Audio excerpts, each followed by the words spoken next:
Welcome to Writers and Readers. I'm Charlie Redner, your host, and I'm so happy today. I have a friend here, and we're going to do a little spoken word for you. What's the spoken word, you say? Well, the spoken word is the club here that people write poetry, they go out, and we read it together. So you're going to get a sample of that today.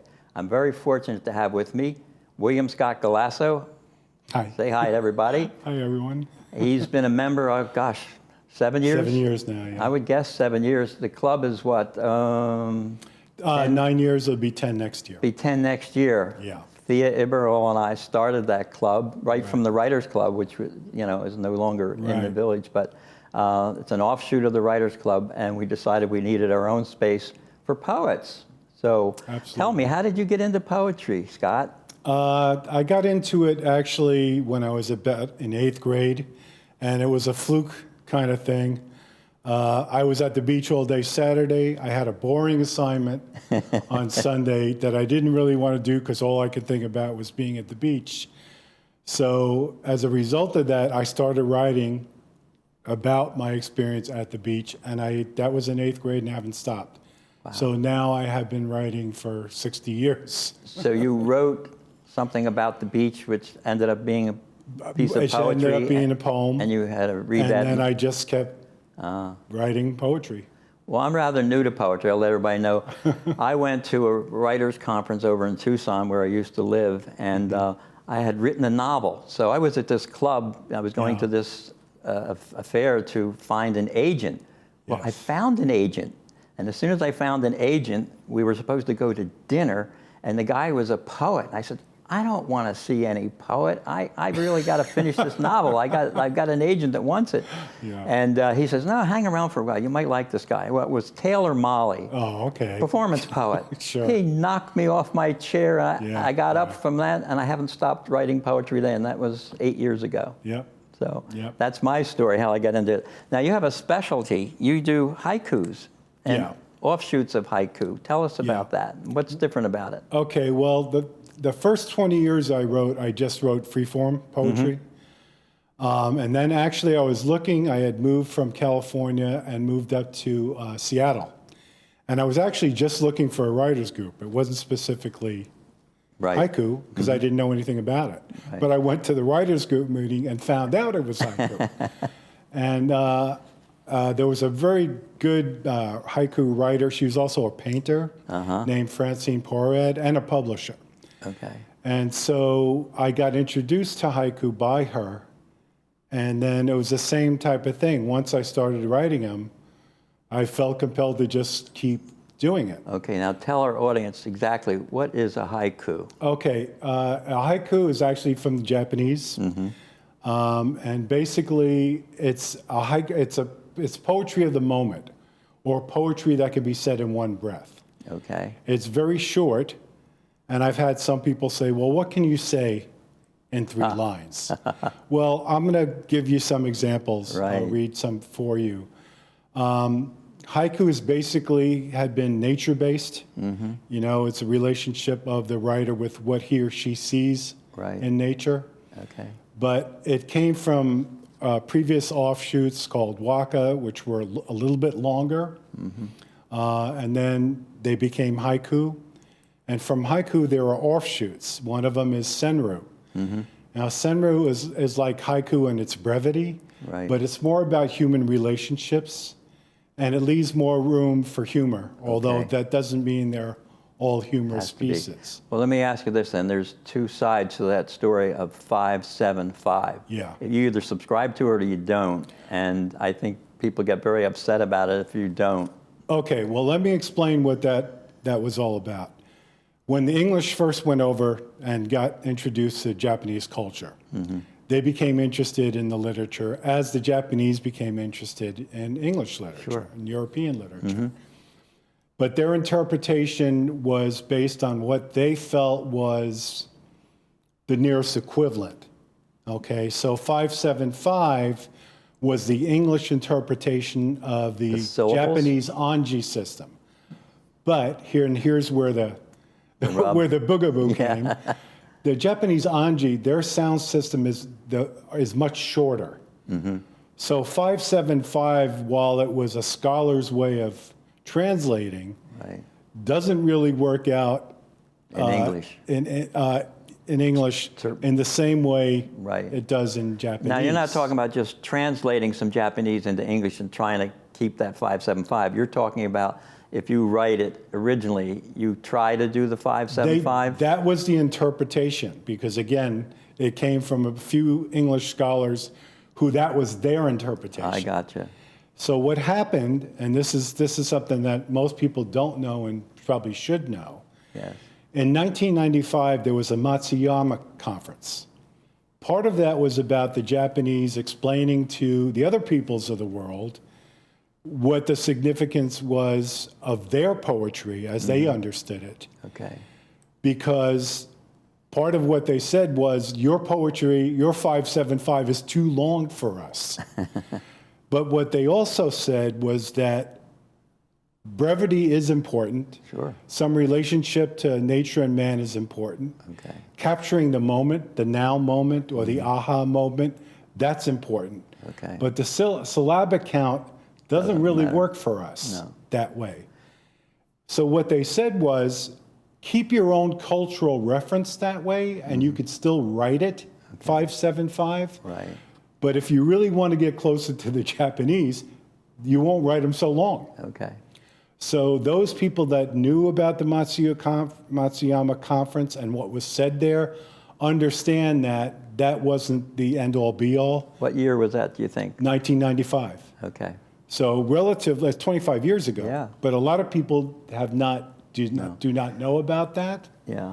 I knew a Don Hewitt from down near San Diego, and I read with him at a function down there once, and he started American Haiku magazine, Yeah. and he was not pro 575 that it Right. had to be. That was Well, again, a his lot of interpretation. yes, a lot of people now understand that. Worry less about the syllables, worry more about the spirit, Okay. and make that your focal point, because every culture has its own nuances. Okay. And basically, the Japanese said, don't lose your own culture. Right. But if you want to have it, the spirit of it, This is what you this want to is do. what you want to focus on. Why don't you give us an example of some of those? Okay, would you like me Yeah, to I'd read love from- you to read a couple. Okay. Now, you're going to read from my favorite poetry book of Yeah. all time. I'm telling you, I read this book twice, and I still have 20 page marks in it. I just fell in love with this book. I've read a lot of your stuff, and I've heard you read it over the years, Yeah. but you really swept me away with this one, Scott. Well, thank you very much. Thank you. I appreciate it. So actually, what I'm going to be reading here is Rough Cut, and it's 30 years of Senryu.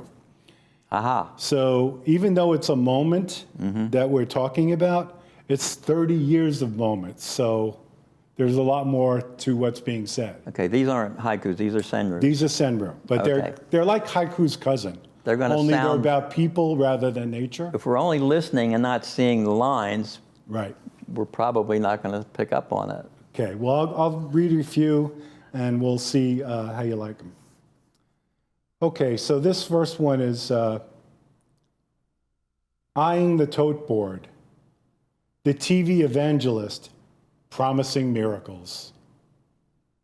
Eyeing the tote board, the TV evangelist promising miracles. Now, you're reading them twice because we're doing this. Yes, to give And people a little bit of time to do digest most them. Enryu and haiku poets read everything twice or not?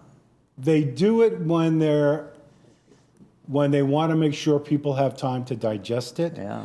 There are times when, if you're doing a round robin in a room, you really can't if there's too many people, say on Zoom, and you've Yeah. got 40 people. Right. They'll read it once, Yeah. and people will allow for time, and then just pick up the next person. I think I like to hear them twice, but keep going. Okay. His T-shirt says, "Carpe diem." Loudly, he snores.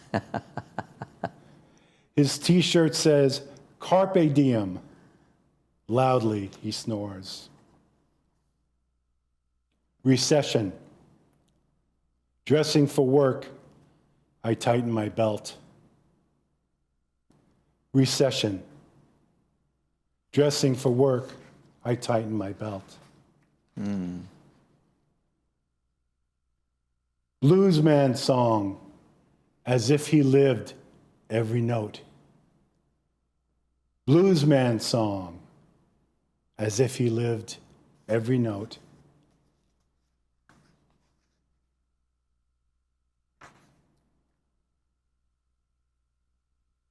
Tuba player, his metallic flatulence amusing the crowd. Tuba player, his metallic flatulence amusing the crowd. And this is one of our generation, Charlie, so I think you'll appreciate it. Oldie station, talking about my generation. Oldie station, talking about my generation. DNA test, the past we never talked about. DNA test, the past we never talked about. Some of these are very deep and some of them are very true. Yeah. And that's, if you're not, for me, if I'm not going to write the truth as I interpret it, then why do it? Good for you. It's important. I love this book, so keep going if you want.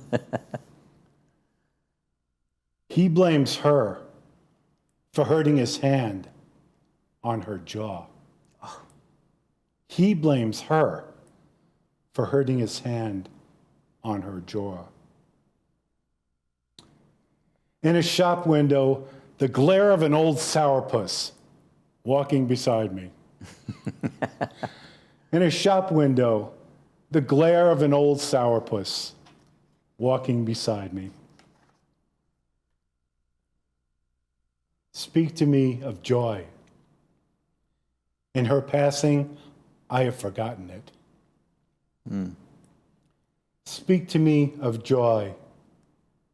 In her passing, I have forgotten it. Wow. And here's one a little bit more uplifting. 2 pairs of eyes and 2 pairs of hands, speaking the unspoken. 2 pairs of eyes and 2 pairs of hands, speaking the unspoken. The time it takes to undo buttons, lovers and stitches. The time it takes to undo buttons, lovers and stitches.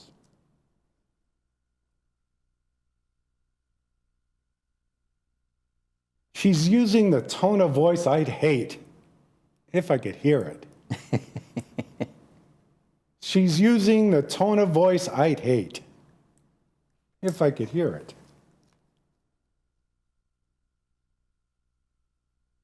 Memorial Day, her husband's name in granite, all that she can touch. Memorial Day, her husband's name in granite, all that she can touch. Shutters secure, what we have kindled begins to burn. Shutters secure, what we have kindled begins to burn. And the last one from this group here. One breath, the difference between I am and I was. One breath, the difference between I am and I was. Wow, thank you very much. That last one reminds me, there's another poem about between the dash, which is, you know, your birth and your date on a marker. And that's, wow, it's awesome. Yeah. Well, thank you for reading from that. I love that you. book. And it's my favorite poetry book at the moment, and I can't stop reading it.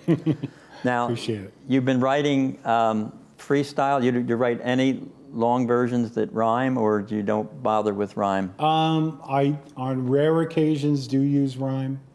Most of the time, I don't, but I do use frequently internal rhyme or alliteration. Yeah, I love alliterations. That's my favorite. I do the same thing now. I think 90% of my poetry doesn't rhyme. Yeah, but I think it's important, whether you rhyme or not, to have some musicality about your work. Oh, absolutely. You know, Yeah. Anybody can go to a dictionary and string together words and be clever in their language. And I appreciate somebody who knows how to use the language. Right. But if there's no musicality or if there's no soul to it, Right. if they came like the man who fell to earth Yes. without any connection that I can grasp a hold, then it's not real poetry to me. To me, real poetry engages the heart, the mind, and the spirit. And if something's missing, Yeah. then I went to a writers' conference, I think it was Southern California Writers' Conference, and they had, somebody had a piece of software that they had developed that was it was a thesaurus of rhyming words, which to me it seems like cheating if you're going to be able to find the word that rhymes with the line above, you know, it just, and I don't know if that ever lasted as an app that people would want. well, you know, I think it depends on who's doing the writing. By that I mean is how many of us are looking for a perfect word, even in a rhyme type of situation, Sure. because that's the style we're writing in at the time we're writing it. Right.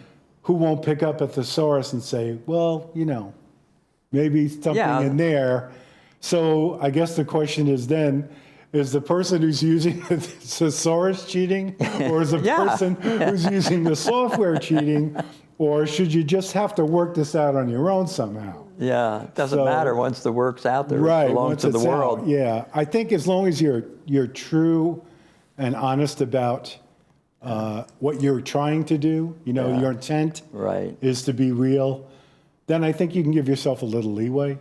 And it's been, Sure. as you know, Charlie, you're a writer yourself.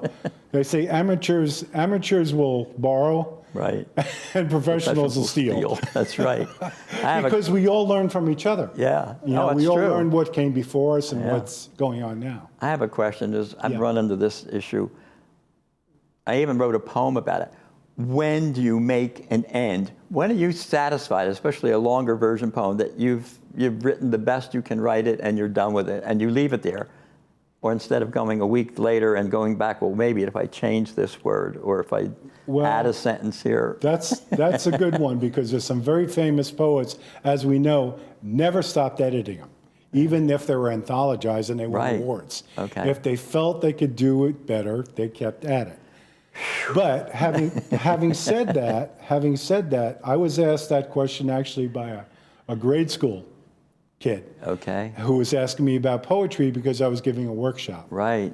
What'd And you he said, say? and very earnestly he said to me, he says, well, how long should a poem be? I said, well, how long does it take to tell your story? Meaning, you know, if like in haiku or in senryu, you're talking about a single moment. Right. Okay, it may have reverberations, the You're right. past or future, Yep. but you're talking about a moment. But if you have a story where you're talking about a day on the farm and you're waking up and having to milk the cows Yeah, or right. do something else, Yeah. you can't do it in one sentence. No. You need to take the time it takes to get the story across. But I've written a lot of poetry, and I've published some myself in the Hummingbird Review, and I've had Yeah. it published other. And I'll look at it, and maybe 2 years, 3 years later, there's one word that could be so much better. I know I have the right because I'm the author, but do I dare change a word? My answer to the short answer to that is yes. If you feel compelled that you want to get that word right and it wasn't there, it's your poem, get it the way you want it. I mean, to me, that's being honest with yourself. Yeah. Do you have something of the long versions that we could hear? Yeah, and I just did want to show one thing here because we sure. probably not going to have time to get to this. But this is also legacy, as Rough Cut is about 30 years of senryu. Legacy is 30 years of haiku, and there's nearly 700 haiku in here. Wow. But I want to get to some new haiku Yeah, senryu and some too. new work, So we'll okay. get to that. But anyway, the thing I like about this and this cover is when I shot this picture. That's amazing when photograph. I shot it in Croatia. Yeah, hold it steady so people can see. Okay, yeah, that's better. When I shot it, there was no bird in the picture. So what are you shooting up through? It's a I dome? was shooting up through a dome of what had been Diocletian's palace. The dome had become a church after his death. Right. And so it was open. Okay. And I happened to shoot it, and I got that bird dead on center. Oh. I couldn't have done that No, if I tried. It's going to be accused of photoshopping anyhow. So, Yeah, but thank you for that. That's an interesting shot. That's legacy. And that has a lot of haiku. So again, it's 30 years because I've been working in both forms for that amount of time. So do you want me to read a couple Yeah, I'd like to read a pieces? couple of long pieces, your freestyle. Okay, but then I got to have a request though. What's that? I would like you to read a couple of yours as well. This is my show. I don't do that, but Well, this is my special request. I have to honor it if I have Okay. if we have time. Let's just leave it at that. All right. My wife actually did the cover for that rough cut. Okay. And she's a Love painter. the artwork. Yeah, it's And beautiful. she's a painter. So I love it. this new poem was a reaction to a piece she did. Okay. This is how she sees me. I'm sitting in a plush gray chair, wearing a brown shirt, blue jeans, and sandals. Just to my left and in front of me, there's a small table with a white vase housing a purple orchid. Duet shades behind me let the light in. A book rests on the left knee of my crossed legs.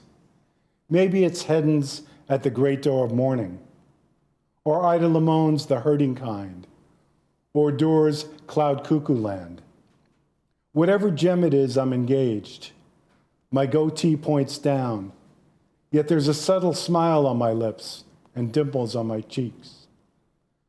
This is how she sees me, my gifted artist wife, when I'm content to feed my mind and willing to be still. That's So good. that was a reaction to the painting she did of me. And why don't I read one more, and then Charlie, if you would be so kind. Okay, this one's called Bliss. Not lost in remembrance, not ruminating on what might be. Here, now, wrapped in silence, aware of heartbeat, blood pulse, gesture of air, its sweetness after rain, a solar benediction of warmth caressing skin, a hula sway of palm fronds, a Maxfield Parrish kiss of light, the shimmer of its glow. Beside she who enables and is part of me, tomorrow's a rumor, hidden as rings in trees. Well, thank you. Thank you. That's beautiful. I'll read a real short you one be because we so still kind? we want to talk about your next book, and we have like 3 minutes to go. Okay. This is called Therapy Pet. Scent of lilac shampoo floats just above his coat, mixes with puppy breath, which at age 10 he possesses still. Could this intoxicating elixir captured in an aerosol and be offered as medicinal perfume? Sound of tongue lapping on water thrills me, knowing the health benefits of proper hydration for either man or man's best friend. Napping alone, important activity for all canines over 70. But at night, instincts claim he cuddle, close as when a puppy beneath his mommy's tummy. Dreamy, muffled barks arrive when an intruder enters through slumber's open door. Afterward, rest silently till dawn, under my chin, where he is most comfortable, where his fragrance lingers until sleep captures my senses. Oh, that's That's for my Dylan. That's beautiful. That's a true. You Yeah, talk about, I believe. I mean, we love. I mean, that our was my dogs- baby. Yeah. Our dog's a family, you know. Absolutely. And I said to my wife one time, I said, you know, I said, I know you love me, honey, but you don't wag when I come to the door. And of course, they do for us. So. Okay. Well, tell us beautiful. real quickly about your next book. Okay. Well, And I will. My next book is actually going to come out within a month, okay. and I'm looking forward to having that out. A lot of it obviously was written over the last couple of years. Okay. So I'm looking forward to having it out. This book has haiku in it. It has tanka. It has senru, which Okay. I've just read. It also has tanka, which is a 5-line form. Okay. And what's the title? The title of the book is going to be Saffron Skies. All right.